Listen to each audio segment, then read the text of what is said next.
And welcome back to the Saturday Club podcast. I'm your host, Brandon Smith, alongside my brother in arms, Mr. Jere Drummond. Sir, how we doing? Could be better. We're doing good. All right, well, the short little hiatus for me is off.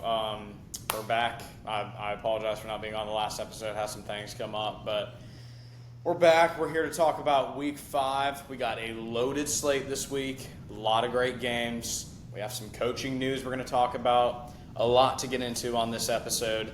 Let's kind of kick it off with the news from a couple days ago. Mike Gundy, no longer the head coach at Oklahoma State. He got the boot.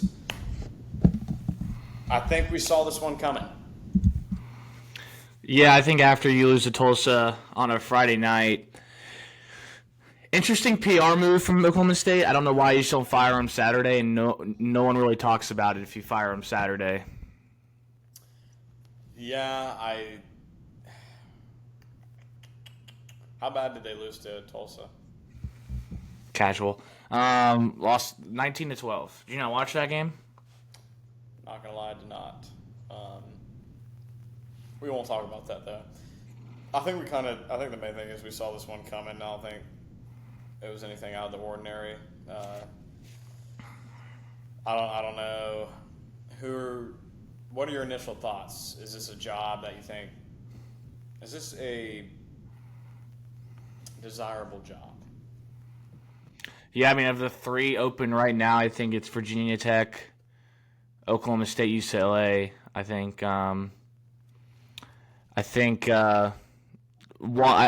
you could make a case for Virginia Tech and Oklahoma State being the best job available. They're the obviously 1-2. I think Oklahoma State's pretty desirable, but also that's because Gundy raised the ceiling. 100%. Yeah, I feel like. Would you rather have this job than Virginia Tech?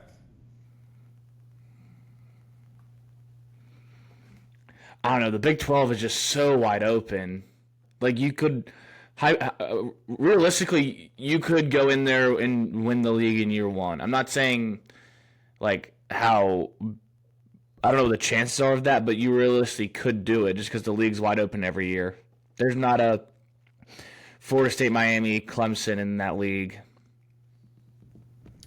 Yeah, it seems like I know Gundy had been complaining about, obviously, more investment from the university boosters, whatnot.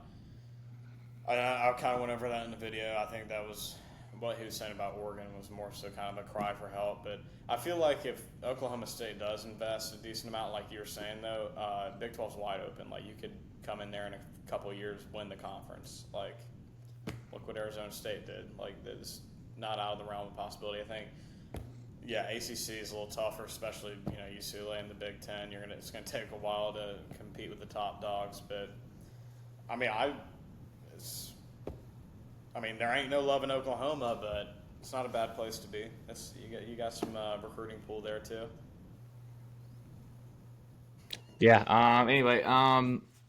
Sure. I don't know how many times you've been to Oklahoma.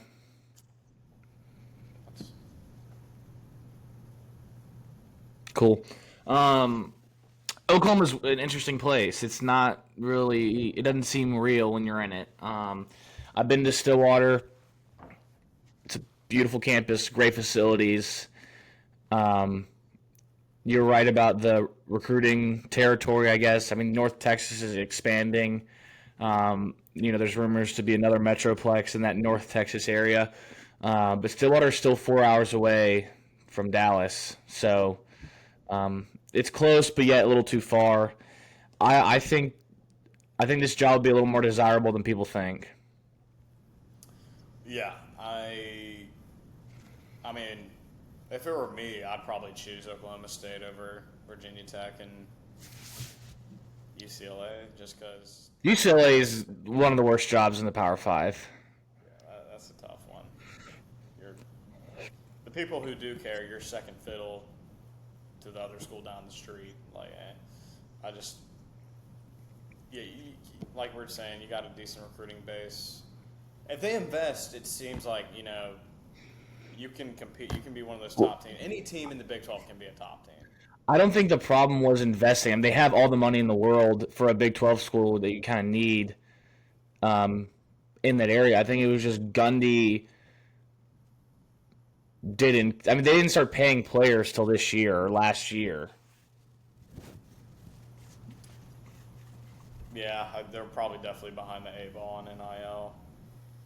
I mean, gotta be. I guess this is the first year they actually use the portal. I mean, at that point though, it was too late. Well, they overdid it with the portal. He's literally said in interviews like, "Yeah, I don't even know like half my roster right now." I'm like, well, I mean, he's gonna get a statue outside the stadium. He's gonna be respected. I mean, he's the best coach in school history, and if they beat Iowa State in 2011, they're playing for a national championship. Yeah, that run early 2010s, he had them boys humming. So I mean, 100%. You got to respect all he's done. I just think, kind of, how many years has he been there? 20 plus. He was there. Les Miles left in 2005, so he was there for 20 years. Yeah, all good things got to come to an end. But Was that Diet Coke? What is that? it's cold brew. Okay, cool. From where? Harris Teeter. Like Harris Teeter brand? No, like it's what is it called? It's called Chameleon. Some of the stuff they have in the cold brew section is pumpkin spice. Is it good? That's pretty solid. Nice. I think. Yeah. I mean, I don't know. It seems like if you're Oklahoma State here, you want to try to hire a younger guy, maybe a OC that maybe I don't know, Jeff Traylor. I don't know. My first call would be GJ Kenny. Texas State. But with Texas State going to the Pac-12, he's like, well, I don't know. He's kind of built that Texas State operation all by himself. This is true. I mean, Zach Robinson from the Atlanta Falcons played under Gundy, so maybe that's one. I don't know. I would prefer if I was an Oklahoma State fan, getting a sitting head coach or a coordinator that knows how to manage a roster and can assemble a winner pretty quickly. maybe Colin Klein. Yeah, I said that in the video. Thanks for watching.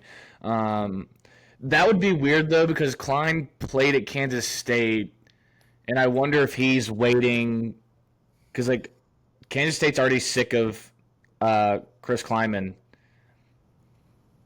So maybe he's waiting for that. That's fair. What about Kotelnicki? No. No. I feel like I know he has Big 12 ties, but I think, is coordinator at Penn State better than head coach at Oklahoma State? Probably. And he's only been there a year, so I don't know if he's really wanting to leave right now, but maybe. What about Arbuckle?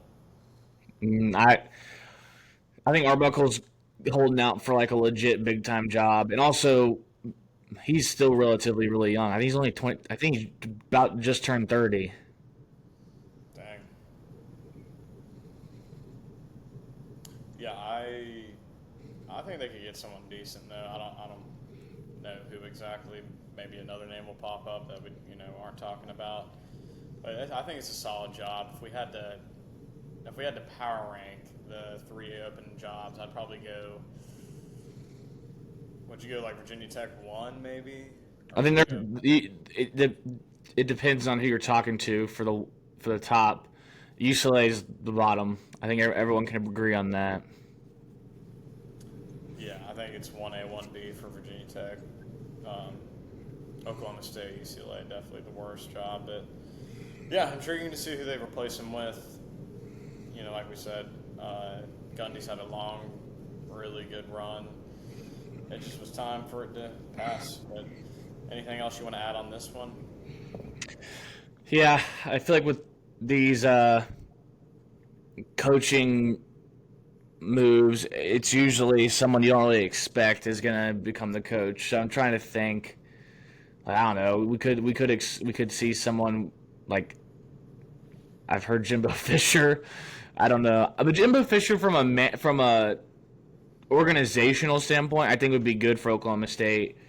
In game, I don't think so, but I think GJ Kinney would be a great hire. He's young.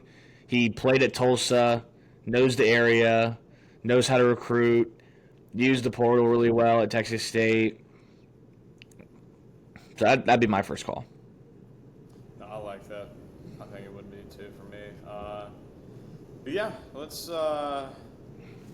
it'll be interesting to track as well throughout the season. But let's move on to the slate for this upcoming week. We got a lot of games to talk about. This is a loaded slate. Let's go to our Friday night matchup. We got the TCU Horned Frogs going on the road to Tempe to play the Arizona State Sun Devils. Line right now is Arizona State -2.5. Mr. Drummond, what are we thinking? I think beginning of the year, you'd look at this matchup and be like, wow, shootout potential. Two of the better quarterbacks in the Big 12. Arizona State's offense just looks like it's stuck in the mud. And TCU's Josh Hoover didn't exactly play his best game on Saturday. They still won by 11. Really impressed with Eric McAllister. Barnes is out, their starting running back, but Jeremy Payne just kind of looked pretty good this weekend. So I was kind of shocked to see Arizona State still favored. Home field plays a lot. I lean TCU in this one. I think TCU has the better, more complete unit, or more complete team. I think their defense looks a lot better than they did last year, and even in 2023. It was very porous. So I'll lean the Frogs here. What's the total on that, if you don't mind me asking? Total is stand by. Total we got at 55.5. That seems a little too high for me. But we watched the Arizona State Baylor game. Like, that's a Baylor defense that has been shredded, and Arizona State couldn't, they didn't really. Sam Levitt looked pedestrian. Outside the one throw, he had Jordan Tyson. Run game was there, but I don't know. I don't know what's wrong with Arizona State. Yeah, I'm not sure either. I think we haven't seen anybody step up outside of Tyson that can be a consistent pass catcher for them. I do like their running back room, though, with Rayleigh Brown and Kanye Udo. This one's tricky for me because I think obviously an advantage to be playing in Tempe at night with that home field advantage. I do like TCU more. I think Eric McAllister, just holy crap. He had 200 yards last game? 254. Yeah, they got guys all over the place, and they've had that guy step up for Barnes at running back too. So it's the next man up mentality for them. This one's tough, dude.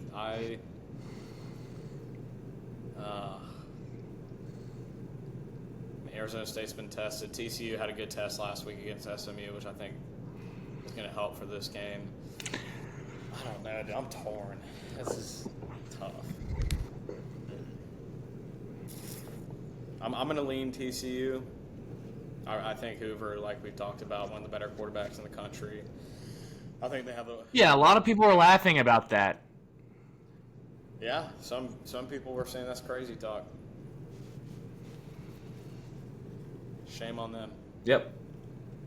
So I'm in agreement there. I think I like TCU on that one. I think it's the more complete team. Yes. That doesn't mean they're better. We don't know. The only thing that scares me is just at night in Tempe. Yeah, but I still think I think this will be a lower scoring. I say that. Watch it be like in the 70s. I just think Arizona State's defense looked really good last week against Baylor. And I think TCU's defense has played much better than people thought was even really possible. We'll see. I don't think Sam Leavitt has proven this year he can, stretch teams vertically with the passing game. And when you just have Jordan Tyson, you can kind of just lock in on him and make other guys beat you, and they haven't. Right. Yeah, no, I agree. I think TCU has more ways to win this ball game. I could see TCU winning 17-10. I could see 24 or 38-24. I could see if TCU wants to get in a shootout. I just think there's more paths to victory from a TCU standpoint. Now, Sam Leavitt was balling out of control, but he has not been. He's played very pedestrian. Right. Yeah, like you were saying, I think more paths to victory for TCU, more complete team. The only setback is it's on the road at night. So I think, I'll roll with TCU in this one.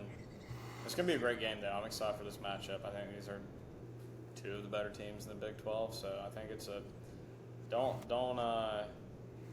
be not watching anything Friday night, because this is definitely one that you want to watch. But anything else on this one you want to touch over? No, we have a question in the chat from Bryson, checking in from Knoxville, TN. Thoughts on Washington money line? We'll get to that. We'll get to that, Bryson. We will get to that game in a few minutes. Next up, we have USC going on the road to take on Illinois. This is a ranked matchup in the Big Ten. And the line for this one is currently USC minus 6.5. Golly. 1.5, and now it's at 6.5. A lot of movement there. I'll go first on this one. Illinois, rough week last week. They got murdered.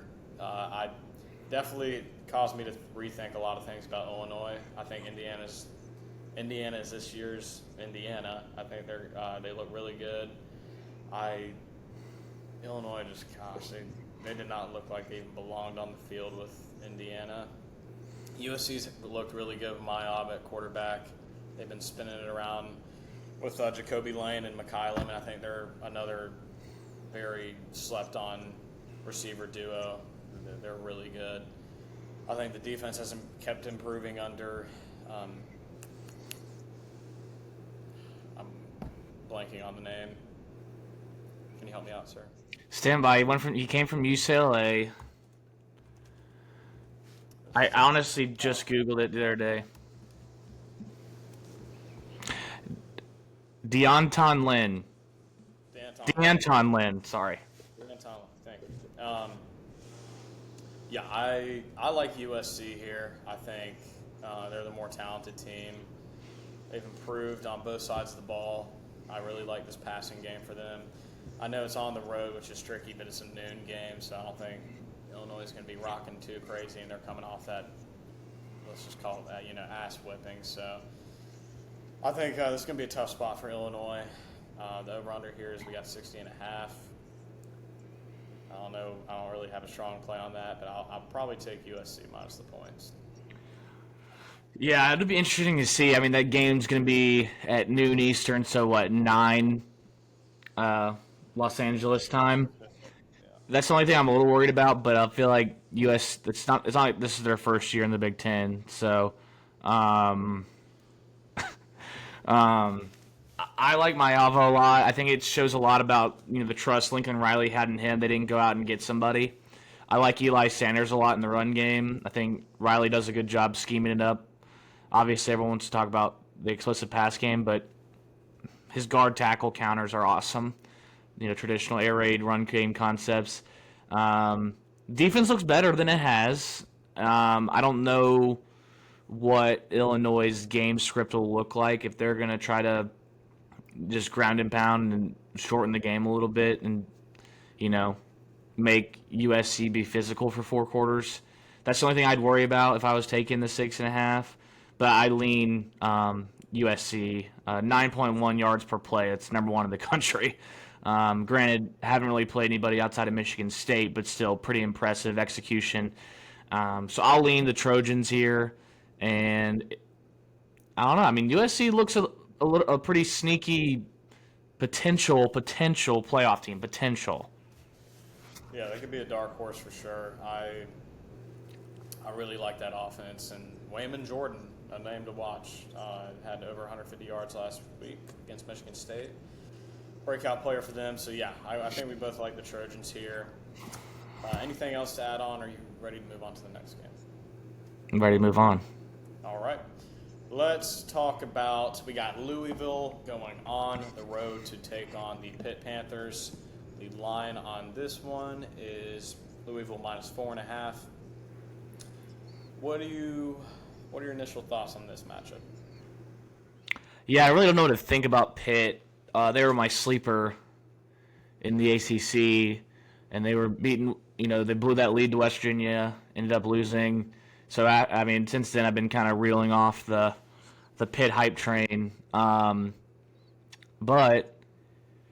I mean, this could be a get right situation for Pitt. I don't know, but I just like Louisville a little more. I like Jeff Brom. I like Miller Moss. I like the weapons they got out of the portal. The second half against James Madison's really all I watched in terms of Louisville this year, and they looked good in that second half. So I'll lean Louisville here. I think you got to go with the better quarterback. I think Miller Moss is better than. I think is Holstein hurt? Good question. Let me check real quick.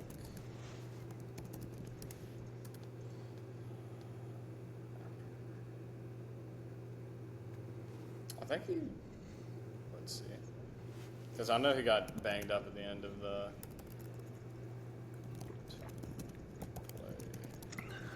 Sorry, this is bad podcasting. But, yeah, he's not playing this week. Yeah, then I would take Louisville. Isaac Brown.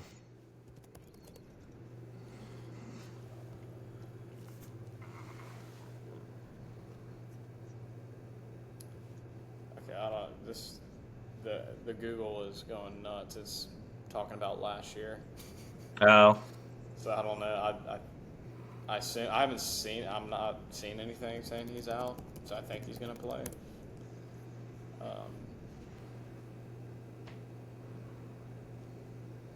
Yeah, it looks like he's gonna play.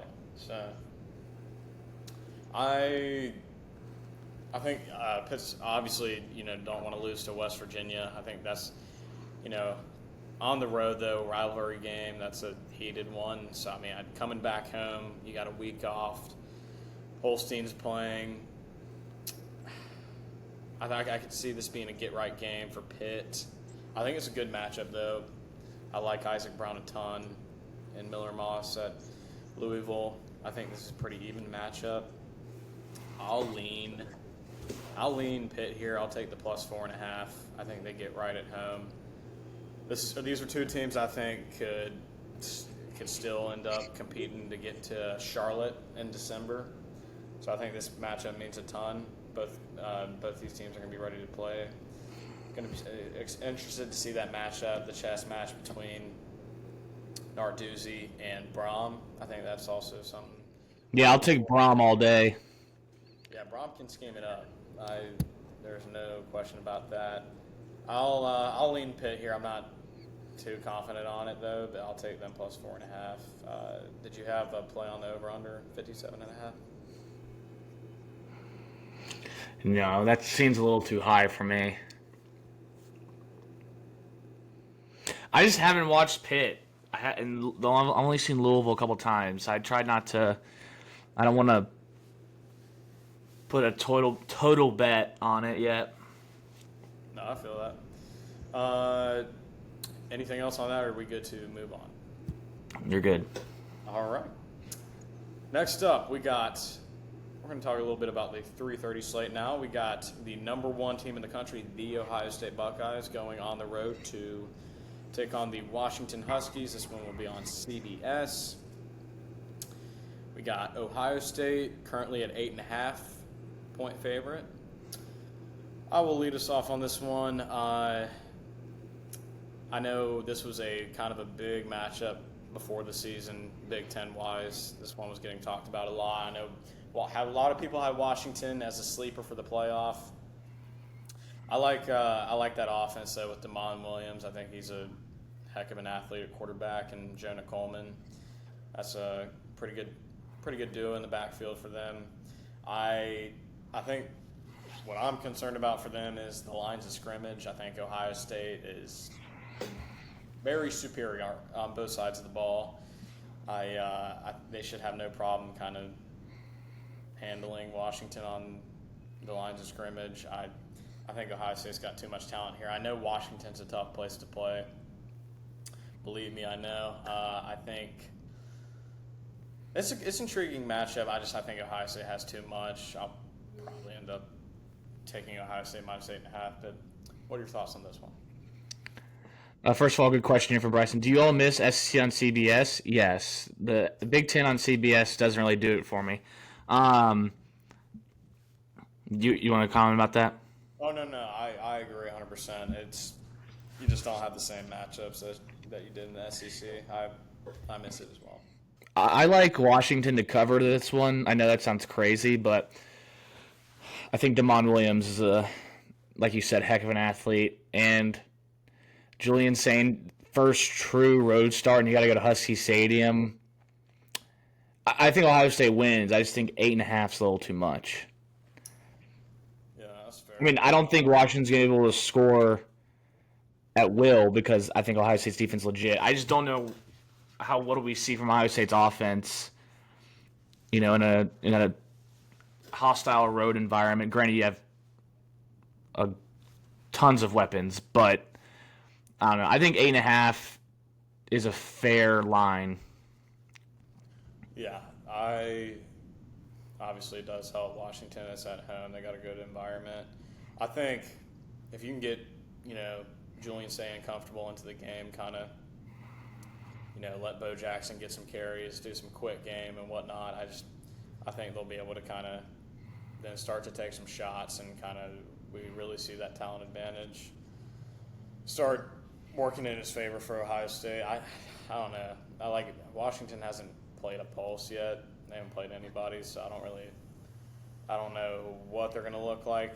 I know obviously Ohio State's been tested already against Texas, so obviously it's a big road game for them, so I don't know. I'll not super confident, but I'll take Ohio State -8.5. You got Washington plus the points. Any play on the over/under? What's the total at? 51.5. Ooh, probably under. I'd lean under.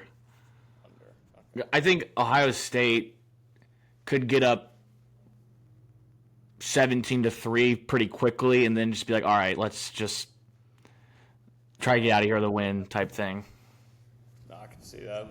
Would not be surprised if a backdoor cover happened, but yeah. So I think we're good to move on to the next matchup. We got another 3:30 slate game. We got LSU going on the road to take on Ole Miss in Oxford. LSU is currently the underdog at +1.5. That line has switched from -1.5 to +1.5. Have you seen the? Yes, I think everyone's seen it. Wow, that was interesting. First of all, I thought Whit Weeks was a lot older than I thought he was. So that's interesting. Part of me wants to believe this is where LSU's offense gets right. I think they had a school record for completions last week, granted against I think they played Southeast Louisiana. I really like LSU's defense in this. I have a lot of questions about Ole Miss's defense. But I don't know, man. I don't know. Because LSU has all these weapons, but they still haven't been able to put it together. I mean, I guess Florida game, they look pedestrian. I don't know. Who are you leaning? Let's just go with you because I think I'm talking myself into a pretzel. I mean, you want to think Lane has just a generational play calling game with what Whit posted. Well, I thought she posted that. Or I mean, yeah, her. What's her daughter's name? I don't know. Landry, maybe. Landry or something, whatever. I mean, that's got to. He commented on it and said, bet the over. So I mean, Is he even allowed to say that? I don't think he's allowed to do that. That's Lane, so I feel like we just give him a pass, so that's fine. I'll take the over. I think the man said it himself, so he's going to be in his bag. I don't know, man. Chambliss gets the second start.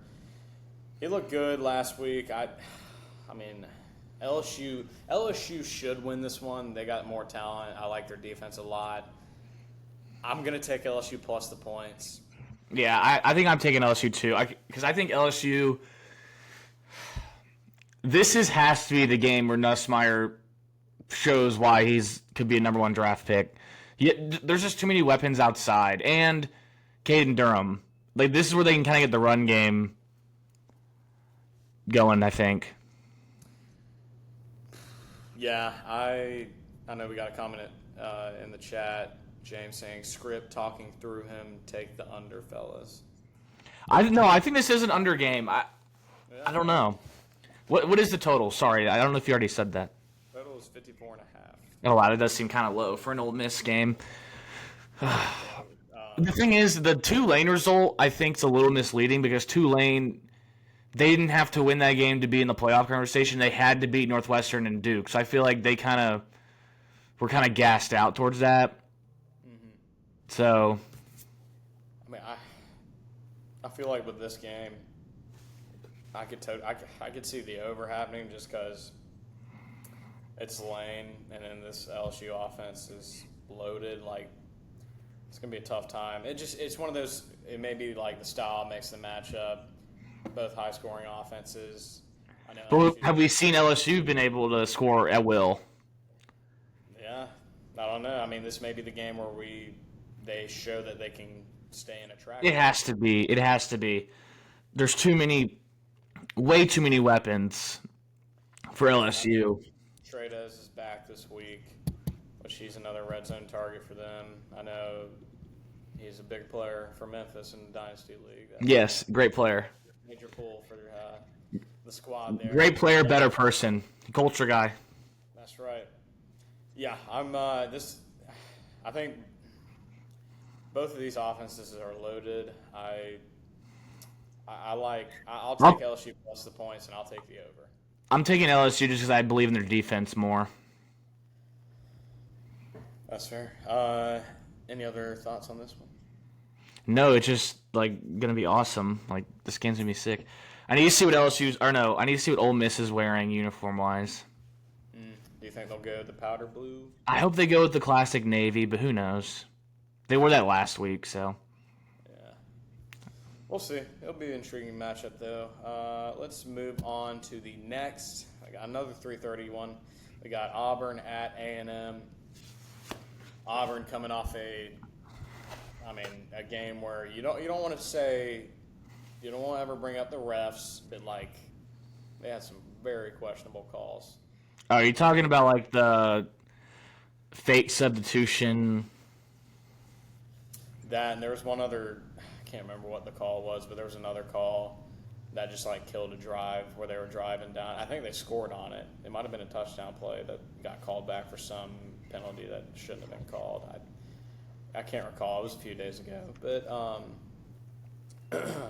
so I know that was an emotional game there. They're going again on the road at A&M. Auburn is plus 6.5. What are we thinking here? I know A&M has had a bye week since that Notre Dame win, coming back to play at home. What are your thoughts on this one? Hold on, I'm mad scientist thinking. What's the total? The total is, standby, 52.5.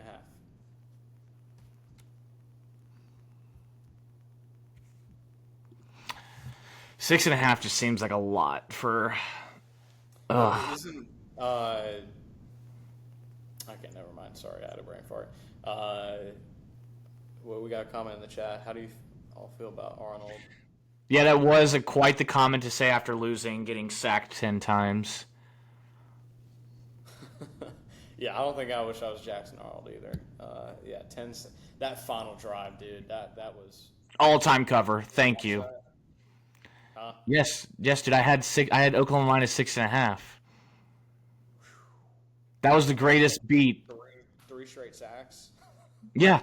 Well, the thing is, they gave up 10. They gave up 10 sacks and somehow had a chance to go tie the game.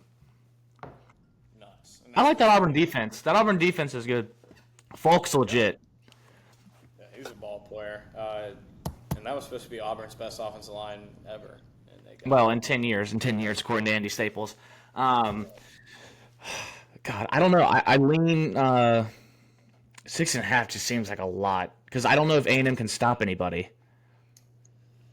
Yeah, I mean, and now you got Coleman and Singleton. Like, it's a tough ask. I don't know. I may take the over in this. I don't know. I don't know if Arnold. Wow, this is tough. Do I trust Jackson Arnold to go on the road in maybe a top 3 place to play? Oh man, I like A&M's weapons a lot. I may like A&M's weapons more than I like Auburn's. Yeah, dude. Craver. Craver and KC. Dudes. Yeah, and their run game's better. Yeah, I'm probably going to take A&M here minus 6.5. I think the fact they've had a bye week at home, Auburn's coming off that was a physical game on the road, back-to-back weeks. Playing away, that's a tough spot. I think this will be a good game, though. If I'm betting anything, I'm going to take A&M minus 6.5. What do you got on the spread? I probably lean A&M. A&M? I need to get bet down. I may check in on that on Friday or Thursday. I gotcha. I just don't like 6.5. Yeah, I mean, you think they should win by a touchdown? Like, you think they'd be able to cover that? You think Auburn doesn't cover 2 weeks in a row? Saying that's a good point. I don't know. Auburn to me, I like Auburn as a team. It's just Jackson Arnold hasn't really, outside of that one drive, we converted, what was that, a 4th and 11 on a scramble? Like, they didn't really do too much. Like, in the third, I think, was that the fourth quarter when they took the lead up 1? I believe so. Outside of that, I don't know. It just seems like everything's like, for them to score, it's got to be Arnold with his legs. Yeah, they have to. They got to earn it. Like, it just hasn't felt like anything. To use a baseball analogy, they have to like manufacture stuff. It's so hard to watch. It's like sack flies and bunts. They don't really hit a lot of doubles and home runs. It's all like single bunt them over, hit them in, sack fly. It's not like any big plays. It feels like there's never any rhythm to it. You know what I mean? Like, yeah, it seems kind of not fluky, but like you can't script. Hey, he's gonna scramble here on 4th and 11. We'll be good. right. Yeah, I trust A&M more in this one. I know Notre Dame, their defense isn't what it was last year, but that passing attack looks a lot better than we thought it would be going into this year. That rushing attack is still what it is and what we thought it would be. Hopefully, if the line goes down a little bit, I'll definitely take A&M. 6.5, I'll still take it, but wish it was like 5. If it was 5, I'd be like. But any other thoughts on this one? All right. Next matchup we got. We're talking about Alabama going on the road to take on the number 5 Georgia Bulldogs. Once it's 7:30 on ABC. Chris and Kirk on the call. Sir, what are your thoughts on this one? Can we talk about how Chris Fowler and Kirk Herbstreit are probably no longer the best booth in the game anymore? Man, yeah, Chris has sounded awesome. Chris, he's doing too much. He has to do all the tennis. He does all the tennis grand slams. Then he has to do a Monday night game always, and then he sounded like very sick at the Georgia-Tennessee game. He sounded sick for like the last 2 weeks. And then Kirk, I'm not a fan of Kirk anymore. So yeah, maybe this is a get right game for Chris. Yeah, I hope so. I love Chris Fowler. I think he's a legend. Kirk Herbstreit is coward. uh, yeah. So this one we got the spread at Georgia minus 3.5. That's crazy, man. On a neutral field, they only be a half-point favorite against Bama. But yeah, I think it's mostly preseason stuff because they don't have enough data points yet. So, That's a good point. Yeah, what are your initial thoughts on this game? what's the total? 52.5. Over.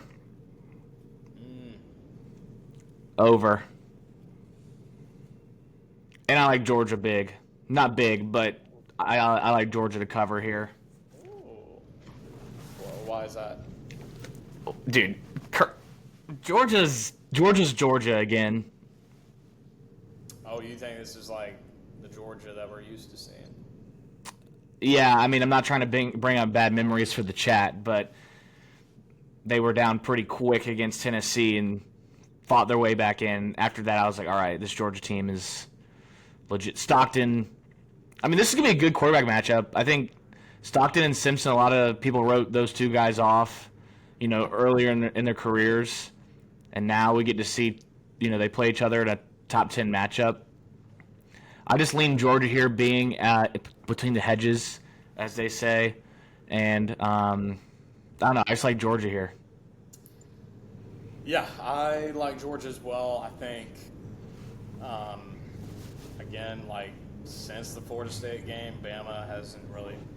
They played UL Monroe at home, and then they played Wisconsin at home. Both teams are pretty bad. That's a good question. If Tennessee makes that field goal, is Georgia still Georgia? Probably not, but that is part of being a good team. You got to be a little lucky. That's right. Yeah, I like this for Georgia. I think they've gotten a bye now. Got time to get healthy at home. Alabama. I mean, they haven't. This is on the road. They haven't played anybody with a pulse since Florida State. This will be a big test for them. I like Georgia too. I like them minus 3.5 a lot. I might ride the over with you as well. I like the over a lot. We saw last year's game. This might be my best bet. I think I like Georgia a lot here. All right, we'll see how much money you put on it. We'll see even better. You've been doing these parlays. I have been Rachel Raying it. I don't know, man. I need to see it with Bama. Like, they ain't playing nobody. Got murdered by Florida State on the road. I don't know. I like Georgia here. I think Kirby will get the boys right. This is one of those, like, Georgia hasn't been able to get over the Alabama hump, whatever the narrative is. I think this is the game that Georgia puts it to them. Any other thoughts on this one? No, I think it's just going to be high scoring. I don't think Alabama's been to Athens since 2015. Yeah. I may be wrong. I'm trying to think. You're right. Who's the quarterback? In 15, it was Coker. That's right. Oh my gosh. Who's the quarterback for Georgia? God, that is. Was it? What? Was it Jacob Eason? No, I think 15 or Eason was a quarterback in 16 and 17. Then he got hurt, and then Fromm had to take over. God, who was? Stand by. Bryson said, "Is Kirby Smart the most likable coach in college football?" No, he ruins my life. Grayson Lambert. That's right. I forgot. But that was when Mark Richt was the coach. That's right. Yeah. Yes, Eason was 16. That's what I just said, you coward, Bryson. Yeah. No, I mess with Kirby. No, Kirby's great. I love Kirby. Yeah, he tends to take people's souls, but Well, also, like, seeing a coach at their alma mater, like, I love it. I'm like, yeah, it's sick. it is pretty dope. But got any other thoughts on this one? Or are we good to move on? No, let's go. You're on a rush, so let's go. Sir, if you have any other thoughts, speak your mind. No, I'm good. All right. Last matchup of the day, we got the Oregon Ducks going on the road to Penn State. Whiteout and Happy Valley. Just for that comment, I'm taking bye-week money line versus Clemson. Oh, man. What are the odds on that one? Yeah, it's a pick 'em probably. Who knows? But yeah, so we got Penn State minus 3.5 at home, whiteout game. I need total, too, please. So yes, total 51.5. I'll let you go first, and then I'll go after you. I'll keep it short. Since you'll have the more tactical debrief. I think this game's gonna be lower scoring. I like both defenses. I love Oregon's front seven. I like Michigan's Penn State's front seven. The only thing I worry about for Oregon is seeing Dante on the road. He's not like it's not like he's a first year starter, so it'll be interesting. But this is just gonna be a different environment. I want to see those.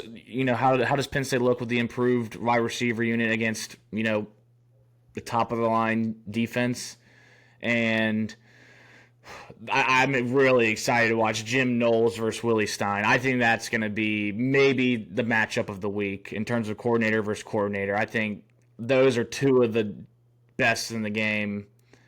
Like, how lucky are we to watch that? I mean, that's going to be a freaking battle. Like, you're going to see, I think Stein will show something early, and Knowles maybe beats him on it, but then Stein is just setting something up.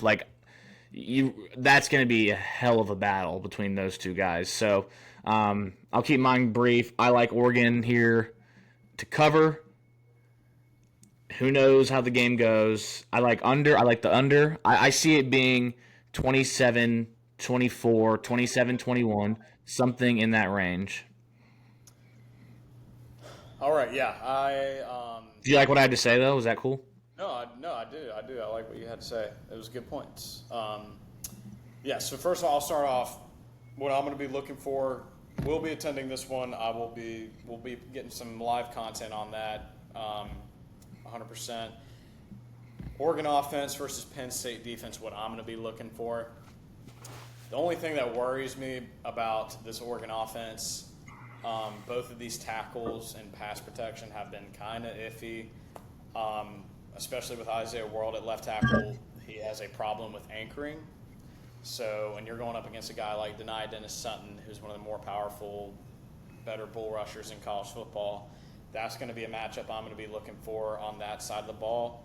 And then on the other side, at right tackle, you got Alex Harkey, who will sometimes give his soft edge. He's not great in his pass sets. So he can get got by speed rushers, and that is what Chaz Coleman does well for Penn State. Their other edge player is bend the edge.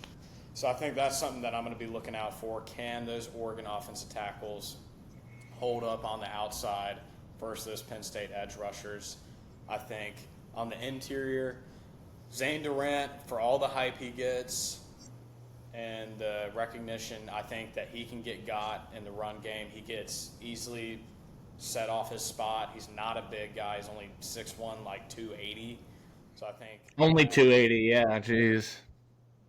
Well, I'm just saying. I think that interior for Oregon is going to be able to move that interior for Penn State. I think that is a matchup that Oregon can take advantage of on that side of the ball.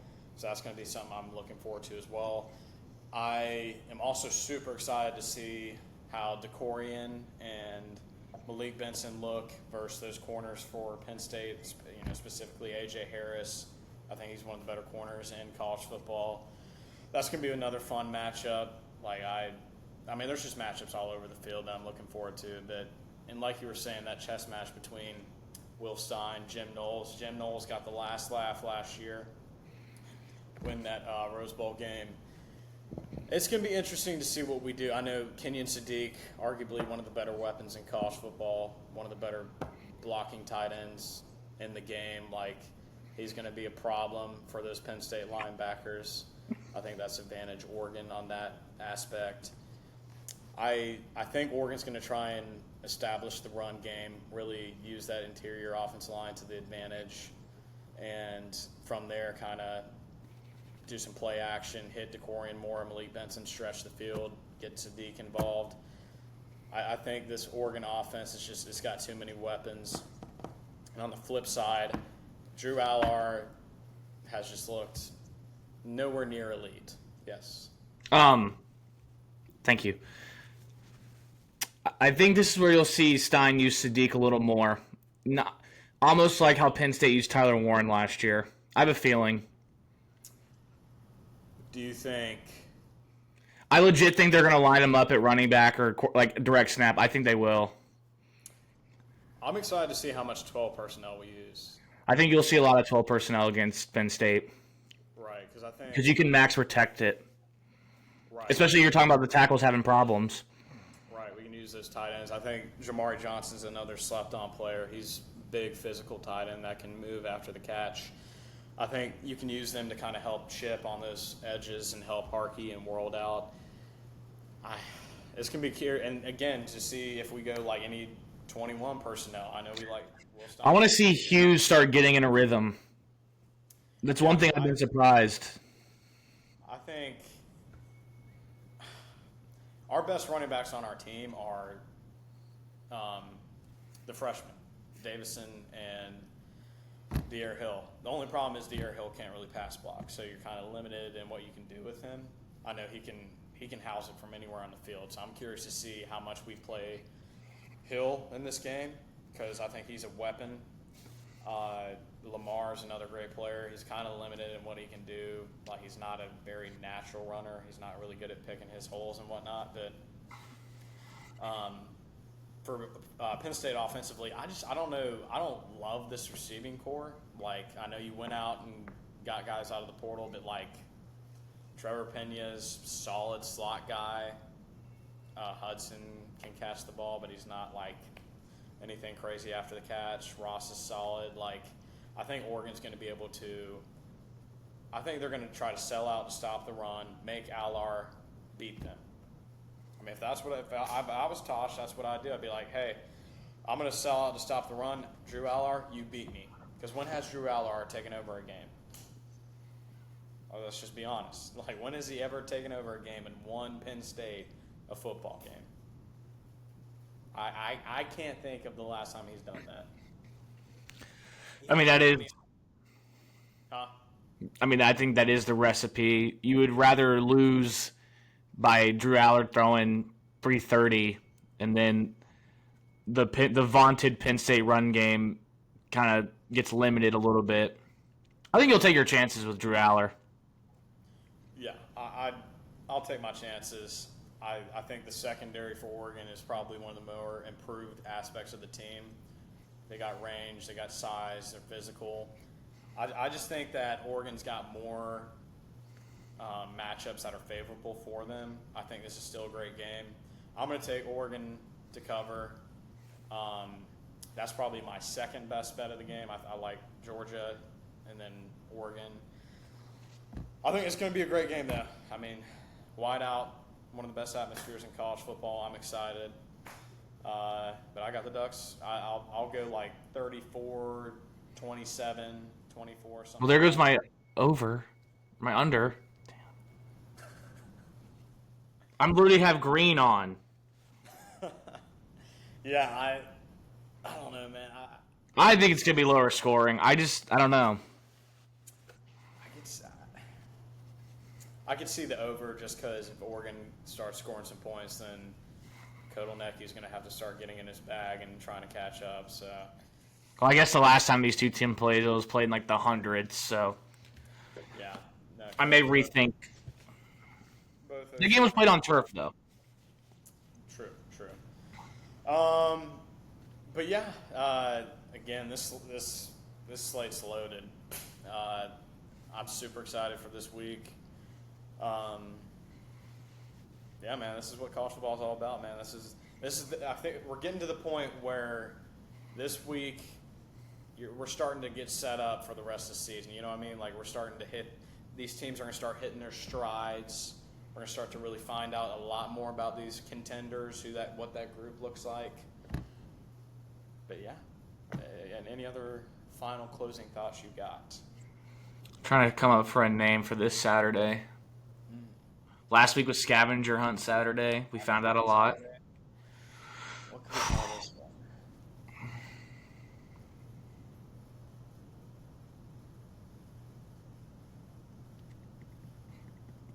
I don't know. This is a good question. It's a good question. Does it have to be like one of those, what is it called, double entendre, like the SS? Like Alliteration, yes. alliteration. It sounds better. I want to say like sellout Saturday, but I'm not trying to see teams are selling out. It's just going to be a lot of big games, a lot of sellouts. I like that. But maybe it's more of a. I'll have to come back with that. I don't know. I don't want to hold it. What? Setup Saturday. Ooh, I like that. I like that. You're setting up for the rest of the year. This is where you start hitting your stride, man. We're almost halfway. Crazy thing. We're almost halfway. Like I know life's over. That's crazy, man. But yeah, setup Saturday. Let's get at it. I like that. I'll do that. We'll do that. All right. Well, that'll do it for this episode. We're going to be getting out some more content on the socials. Again, follow us on TikTok, Insta, Twitter. This will get posted on Spotify, YouTube. Make sure to do that. Make sure you're tuning in. Got a lot more content to produce. And, yeah, Mr. Drummond, as always, pleasure. And y'all take care.